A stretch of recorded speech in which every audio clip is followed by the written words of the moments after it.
Sebelumnya, Assalamualaikum warahmatullahi wabarakatuh.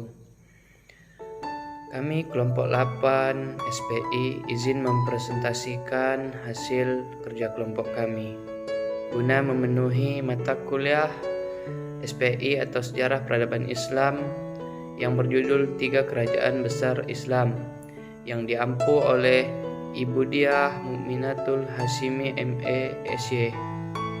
Baik, kami kelompok 8 yang beranggotakan Yogi Irwanda, Radia Rapina, dan saya sendiri selaku moderator Dani Iwan Saputra. Baik, langsung saja kita mulai. Materi yang pertama akan dibacakan oleh saya sendiri. 1. Turki Utsmani hingga Mustafa Kemal 1300 sampai dengan 1922 Masehi. A. Sejarah Kerajaan Turki Utsmani. Kerajaan Turki didirikan oleh bangsa Turki dari kabilah Kayız Oghuz yang merupakan anak suku Turki yang mendiami Gurun Gobi sebelah barat memasuki tahun pertama Masehi. Pada masa itu, wilayah Turki bernama Kerajaan Bizantium dikuasai oleh bangsa Romawi selama 4 abad. Ibu kota kerajaan pada masa ini dipindahkan dari Roma ke Konstantinopel. Kerajaan Turki Utsmani pada awalnya hanya memiliki wilayah yang sangat kecil dengan adanya dukungan militer. Maka pada masa kemajuannya tidak berapa lama memiliki kerajaan yang besar. Raja-raja pada kerajaan Turki Utsmani merupakan kekuasaan yang didapatkan secara turun-menurun. Dengan adanya hal yang demikian, tidak serta-merta yang menjadi pewaris kerajaan adalah anak pertama. Tidak ada aturan yang mengatur hal yang demikian, melainkan dalam perkembangannya anak kedua bisa saja jadi pewaris kepemimpinan pada kerajaan, bahkan pergantian sultan juga diserahkan kepada saudara sultan bukan dari anaknya.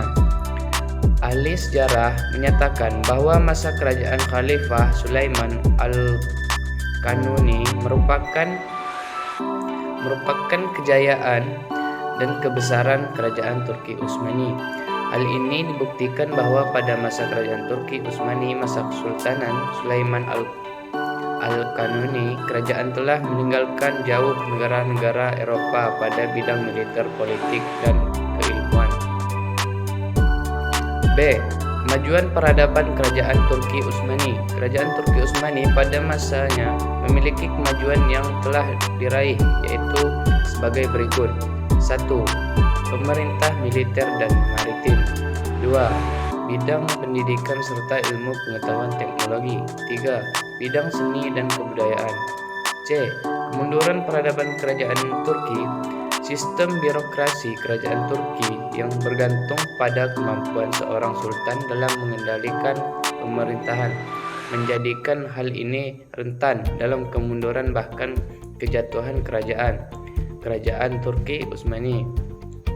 Mengalami kemunduran pada masa setelah Sultan Sulaiman Al-Kanuni, tepatnya pada masa Sultan Salim II pada tahun 1774 Masehi. Pimpinan kerajaan Utsmani, yakni Sultan Abdul Hamid, dipaksa untuk menandatangani perjanjian dengan Rusia yang berisi tentang kemerdekaan Crimea dan penyerahan pada benteng-benteng di Laut Hitam dan memberikan Rusia izin untuk melintasi Laut Hitam dan Laut Putih. 3. Faktor yang menjadi penyebab kehancuran kerajaan Turki Utsmani. 1. Kelemahan para sultan dan sistem birokrasi. 2. Kemerosotan kondisi sosial ekonomi. 3. Munculnya kekuasaan Eropa. Baik, materi yang selanjutnya akan dibacakan oleh rekan saya Yogi Irwanda. Kepada Yogi Irwanda dipersilahkan. Dinasti Safawi Persia hingga Umayyah 1501 sampai 1302 Masehi. A. Sejarah berdiri dan perkembangan Kerajaan Safawi. Kerajaan Safawi di Persia baru berdiri ketika Kerajaan Utsmani sudah mencapai puncak kemajuannya. Kerajaan ini berkembang dengan cepat. Dalam perkembangannya, Kerajaan Safawi sering bentrok dengan Kerajaan Utsmani. Berbeda dari dua kerajaan Islam lainnya, Utsmani dan Mughal. Kerajaan Safawi menyatakan Syiah sebagai mazhab negara. Karena itu, kerajaan ini dianggap sebagai penentang pertama dari terbentuknya negara Iran dewasa ini. Kerajaan Safawi berasal dari sebuah gerakan terdekat yang berdiri dari Ardabil, kota di Azerbaijan. Nama Safawiyah diambil dari nama pendirinya, Safi al-Din, 1252 sampai 1334 Masehi. Dan nama Safawi itu terus dipertahankan sampai terdekat menjadi gerakan politik. Bahkan sampai gerakan ini berhasil mendirikan kerajaan. Safi al-Din adalah orang yang beradab dan memilih sufi sebagai jalan hidupnya. Dia keturunan dari Imam Syiah yang keenam, yaitu Musa al-Qadim. Kemajuan yang dicapai kerajaan Safawi tidak hanya terbatas di bidang politik. Di bidang yang lain, kerajaan ini juga mengalami banyak kemajuan. Kemajuan itu antara lain adalah sebagai berikut. 1. Bidang ekonomi. 2. Bidang ilmu pengetahuan. 3. Bidang pembangunan fisik dan seni. B. Penyebab kemunduran kerajaan Safawi. Sepeninggal Abbas I, kerajaan Safawi berturut-turut diperintah oleh 6 raja, yaitu Safi Mirza 1622 sampai 1622 Masehi, Abbas II 1622 sampai 1667 Masehi, Sulaiman 1667 sampai 1664, Husain 1604 sampai 1722 Masehi, Tahmas II 1722 sampai 1732 Masehi, dan Abbas III 1733 sampai 1736 Masehi. Pada masa raja-raja tersebut, kondisi kerajaan Safawi tidak menunjukkan grafik naik dan berkembang, tetapi justru memperlihatkan kemunduran yang akhirnya membawa kepada kehancuran. Di antaranya sebab-sebab kemunduran dan kehancuran kerajaan Safawi ialah konflik berkepanjangan dengan kerajaan Utsmani. Konflik antara dua kerajaan tersebut berlangsung lama, meskipun pernah berhenti sejenak ketika tercapai perdamaian pada masa Syah Abbas I. Namun tak lama kemudian Abbas meneruskan konflik tersebut, dan setelah itu dapat dikatakan tidak ada lagi perdamaian antara dua kerajaan besar Islam itu. Penyebab lainnya adalah dekadensi moral yang melanda sebagian para kerajaan Safawi. Cepat proses. Baiklah, terima kasih kepada Yogi Irwanda. Materi yang selanjutnya akan dibacakan oleh rekan saya, Radea Rapina. Pada Radea Rapina, dipersilahkan. 3. Dinasti Mughal India hingga terbentuknya Bangladesh. A. Sejarah berdirinya Kerajaan Mughal India. Kerajaan Mughal berdiri seperempat abad sesudah berdirinya Kerajaan Safawi. Jadi di antara 3 kerajaan besar Islam, kerajaan inilah yang termuda. Kerajaan Mughal bukanlah kerajaan Islam pertama di anak benua India. Awal kekuasaan Islam di India terjadi pada masa Khalifah Al-Walid dari dinasti Umayyah. Raja-raja terbesar terkenal dari dinasti Mughal adalah Sultan Akbar, Sultan Shah Jahan, dan Sultan Aurangzeb.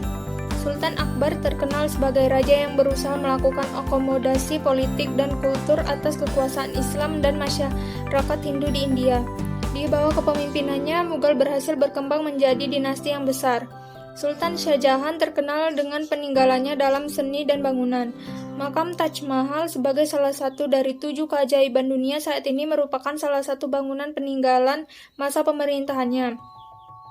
B. Proses kemundurannya Kerajaan Mughal India. Setelah 1,5 abad dinasti Mughal berada di puncak kejayaannya, para pelanjut Aurangzeb tidak sanggup mempertahankan kebesaran yang telah dibina oleh sultan-sultan sebelumnya. Pada abad ke-18 Masehi, kerajaan ini memasuki masa-masa kemunduran. Kekuasaan politiknya mulai merosot. Suksesi kepemimpinan di tingkat pusat menjadi ajang perebutan ajang separatis Hindu di India Tengah. Di belahan utara dan Islam di bagian timur semakin lama semakin mengancam. Setelah masa pemerintahan Aurangzeb gagal membangun kesatuan kerajaan, hingga akhirnya Mughal terpecah menjadi beberapa kerajaan yang berdiri sendiri.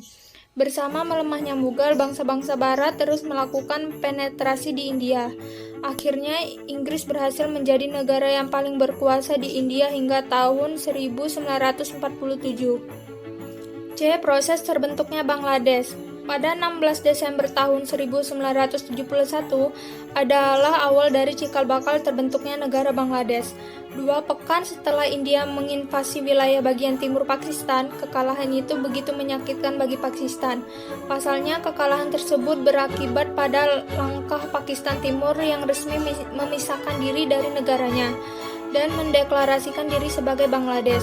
Akhirnya pada tahun 1974, Pakistan akhirnya resmi mengakui kemerdekaan dan kedaulatan negara Bangladesh.